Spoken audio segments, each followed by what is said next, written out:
Gibran, Anda melihat ada nama-nama lama yang kembali di ini seperti apa?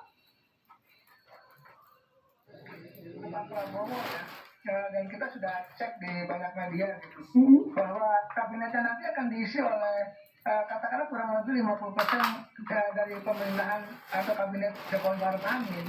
Oleh karena itu ini terkonfirmasi ya dengan banyaknya tokoh-tokoh figur muka lama atau wajah lama yang dipanggil, ya itu akan mengisi kabinet Prabowo Gibran. Jadi ini memang bagian daripada tadi Pak Prabowo ini kan memang kalau bicara apa adanya.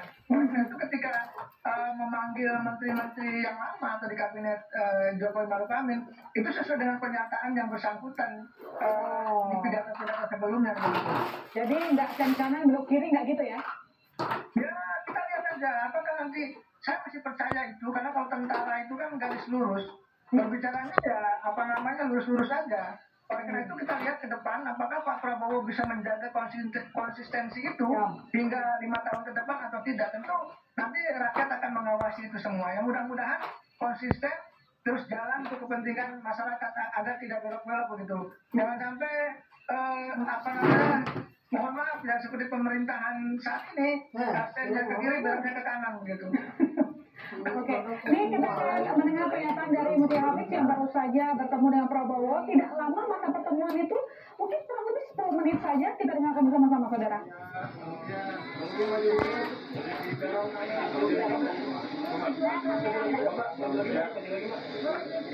Gimana, Bro? Ibu tadi bahas tadi apa aja dibahas dalam oleh Pak Prabowo? Gimana? Ya. Ada dibahas. Tadi saya diundang setengah jam lalu, jadi baru banget diundangnya, kemudian datang dan diskusi sedikit terkait tugas-tugas yang memang sudah menjadi bidang saya. Itu saja mungkin beliau mengajak kemudian memperkuat tim beliau. Kira-kira Menteri Pemberdayaan Perempuan apa gimana? Bidang saya lah pokoknya. Nanti beliau yang akan nanti beliau yang mengumumkan, tapi kurang lebih nggak jauh-jauh dari bidang saya. Saya sebagai jurnalis atau sebagai teman-teman masih terkait komisi juga masih terkait. Jadi teman-teman saya mohon nanti doanya, saya mohon dukungannya dari teman-teman media karena tugasnya cukup. Beliau tadi sampaikan ini tugas berat, ini salah satu fokus beliau. Jadi saya mohon ya untuk nanti membantu. Fokusnya apa tadi yang disampaikan mungkin fokusnya arahnya ke mana? Tadi disampaikan nanti tunggu diumumkan, tapi pada intinya bahwa ini bukan tugas yang mudah. Jadi saya mohon dukungan dari semua, dan beliau juga tadi sebagai presiden terpilih yang insya Allah akan dilantik sebentar lagi mengatakan ini salah satu tugas kita sebagai negara yang cukup berat. Jadi sekali lagi saya mohon doa dan dukungan.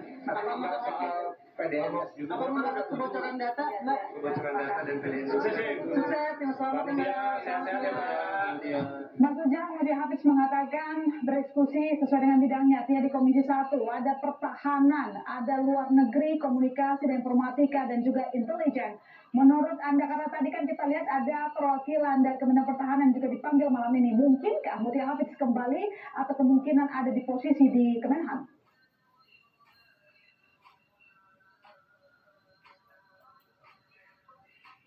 Mas Ujang, mendengar suara saya?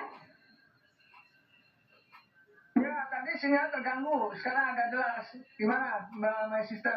Iya, kalau kita lihat, kita dengar tadi Mutia Hafiz mengatakan perbincangannya dengan Prabowo adalah sesuai dengan bidangnya, artinya di Komisi 1. Komisi 1 itu meliputi beberapa bidang ya, mulai di bidang pertahanan, luar negeri, komunikasi dan informatika, dan juga intelijen. Artinya kira-kira posisi Mutia bisa saja di mana? Saya tahu itu hak presiden terpilih, tetapi kalau kita lihat kembali tadi kan banyak tokoh-tokoh ataupun mereka yang berada di Kementerian Pertahanan yang dipanggil. Artinya mungkinkah memang Mutia bisa ditempatkan di sana, diselipkan di sana? Kalau saya melihatnya di Kementerian Informasi dan Komunikasi ya, karena background dari Bu Mutia kan jurnalis atau wartawan. Jadi sebenarnya kalau kita bicara profesionalisme, lebih cocok, lebih dekat di Kementerian Informasi dan Komunikasi. Tetapi sekali lagi ya, kalau misalkan di Kementerian Pertahanan pun ya 5 tahun bekerja menjadi mitranya Pak Prabowo bisa-bisa saja. Tapi kalau Menteri Pertahanan mungkin agak berat ya, karena tadi menteri yang strategis tentu harus dijabat oleh betul-betul orang dekatnya Pak Prabowo. Tapi apakah nanti di situ saya tidak tahu, apakah jadi wamen kita juga tidak tahu. Tapi memang yang layak, yang tepat untuk posisi Bu Mutia ya Kementerian Informasi dan Komunikasi. Kalau saya sih arahnya ke sana melihatnya. Ya tidak menutup kemungkinan juga Menlu, tapi Menlu itu agak sulit. Karena Menlu kelihatannya juga diprediksi ya orangnya Pak Prabowo, kira-kira begitu. Oke, baik. Nanti kita lanjutkan lagi Mas Ujang dan Saudara jangan kemana-mana. Breaking News Kompas TV masih akan segera kembali.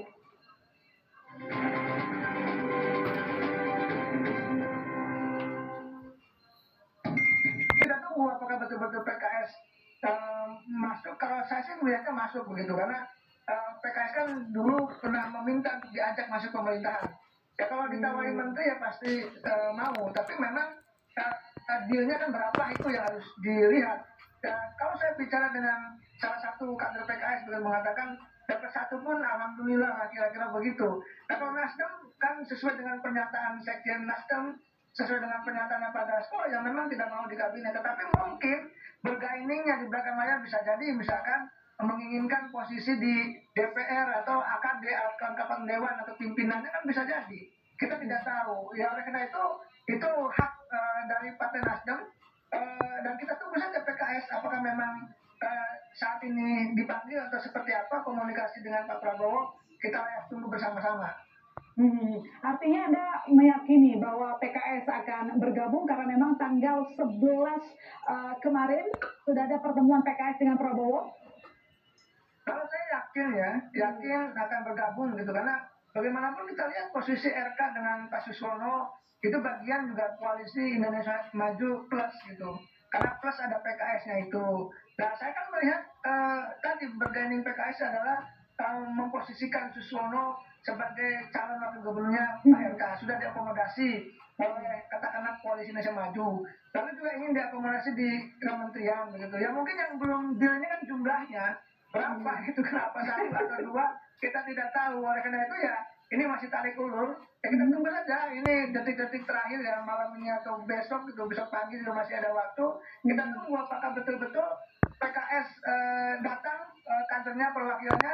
Tapi saya meyakini dan memprediksi kelihatannya ya PKS tetap dengan pernyataannya konsisten mendukung pemerintahan Prabowo Gibran dengan masuk kabinet begitu.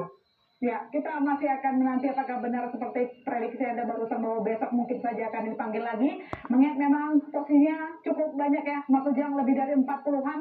Harapan kita siapapun yang terpilih nantinya bisa bekerja, tidak hanya kompromi politik. Terima kasih Mas Ujang Komarudin, pengamat politik. Selamat malam, Mas. Selamat malam, Mbak Masita. Terima kasih. Saudara, dengan demikian